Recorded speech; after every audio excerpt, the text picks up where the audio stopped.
Hi, welcome back to the Political Beat at LFpress.com. I'm Pat Maloney. This is my colleague Chip Martin, and we cover London City Hall here for the London Free Press and LFpress.com. And Chip, since we last spoke, I was at Matt Brown's campaign launch, which was the mayoral campaign launch, which was a big, huge event. Pretty huge anyway, more than 300 people. And do you know who was asking for you? Nobody. Oh, you stole my joke! Oh man, you saw that coming. I'm so ticked. Which is, you know, what I like about you. Nothing. Right. So anyway, there we are. I was hoping I could nail you on camera with that one. Yeah. You saw me coming though. Yeah. Do you want to, the first thing we're going to talk about today is police spending. So the London police budget is roughly about $90 million a year. That's a big ticket, and the city, of course, pays for it off your property tax bill. Last year it was about 89 million, something like that, so that's 2013. Police brass then came back to the politicians and said, you gave us 89 million last year, it wasn't enough, we need another 269,000 to make up a budget shortfall. Politicians have said no, and the whole thing turned into a real headache because public pretty frustrated with spiraling police spending. Budget was about $50 million a decade ago. Now it's 90 million. That's a massive jump. Also, police chief and his two deputies got big raises while they failed to balance the budget in 2013. So, I don't know. I thought it was a big deal. I thought it was probably a real unnecessary headache for the police, who could have just found the money somewhere else. Well, I understand that Martin Hayward, the city treasurer, had suggested that they could submit this thing after the fact, looking for some additional money in terms of the deficit. So they may have been simply going along with what they had been urged to do. Regardless, I think the optics of it, coming after the fact, looking for money, and then in fact saying we're seeing raises for the brass, the optics of it and the collision of it just didn't look the best. Well, two points there. Why is Martin Hayward telling them you should come back and ask for more money? And second of all, even if he does, doesn't mean you have to do it.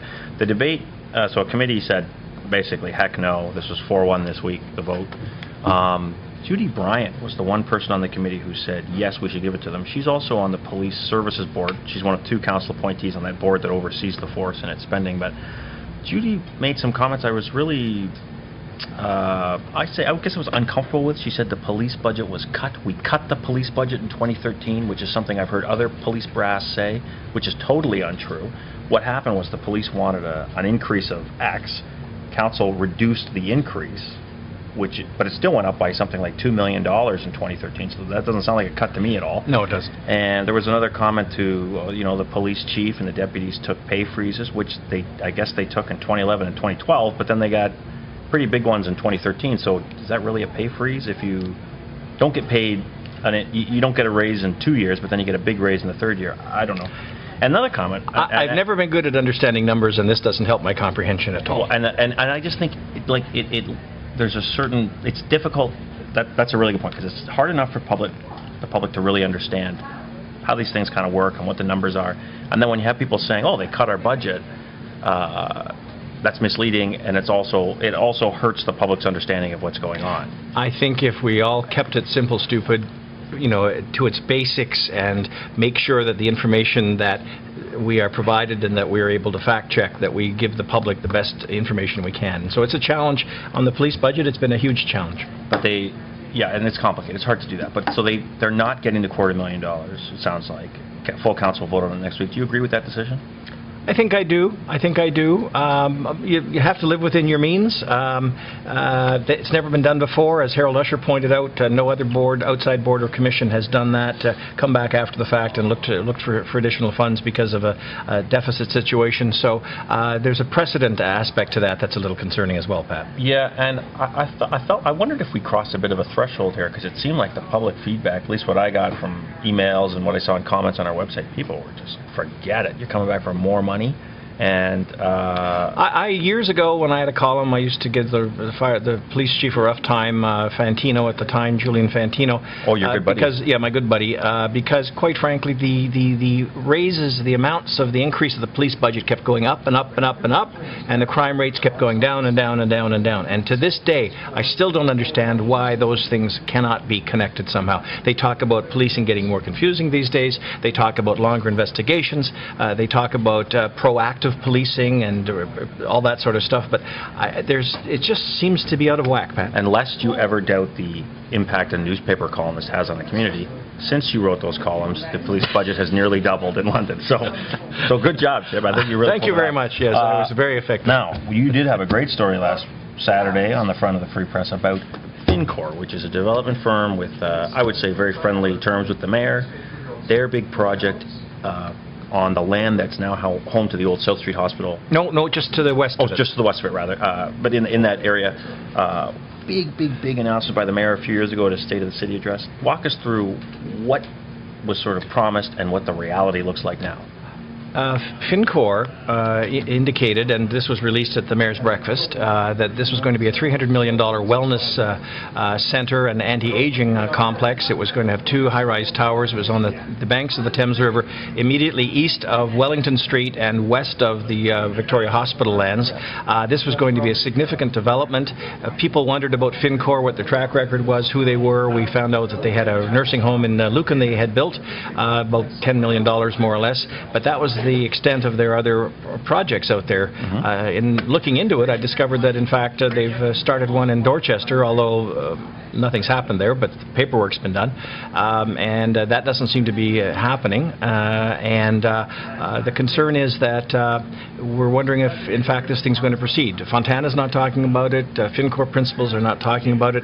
It seems that this high-rise complex that was going to be a new gateway to the south end of the core, it looks like it may be in jeopardy. We don't know, but no one's talking, and we'll have to see what happens. It's quite odd. And in addition to that, the principal of Fincor, Loredana Onasan, was a member of the board of directors of Fontana's charity Trinity Global Foundation, which ran into problems with the Canada Revenue Agency and had its charitable status revoked. But in their last year of operation, when Ms. Onasan was on the board, they issued $152 million worth of charitable tax receipts. So there was some big money going on there, and the connection, I don't know the connection today between the mayor and Fincor, or the mayor and Loredana Onasan. I don't know, because basically when I ask questions, no one's getting back to me. I recall a very interesting expression I once heard, or think someone once said to me. They said, it's good to have a dream, but it's not good to have a fantasy. It's very dangerous to have a fantasy. And this was not, this may be moving into fantastical territory, this project. I honestly don't know. I wish we knew.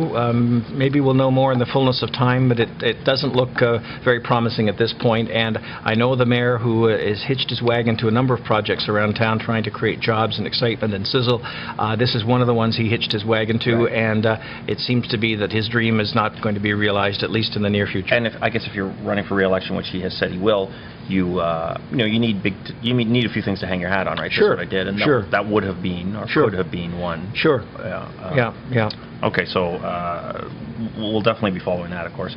Last thing I want to talk about is, I know what a big Bob Noxious fan you are, and Bob Noxious, of course, is a London rock band, and they're actually fairly successful. Like, I think these guys opened for Kiss once, which is... I've heard of Kiss. That's impressive. And they've been around for a long time, and they have a new song out called EOA, where they are making fun of life in East London, which, as we all know, it's believed is much different than life in Tony, North and West London. Here's a clip of that song. Skills all ripping, there's a smell in the air, while the neighbor is quite entertaining. Couches on the front porch, old abandoned shopping carts. Don't worry how your yard is looking, it's okay.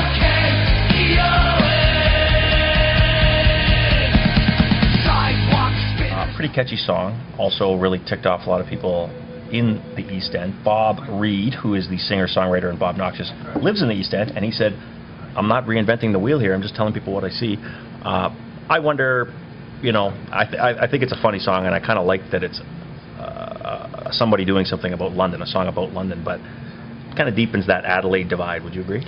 I think so, and I don't know if making fun of EOA or if he's making light of it. I mean, it does have its challenges economically, and it's not the most attractive area, and he talks about shopping carts and that sort of thing that are littered in the area.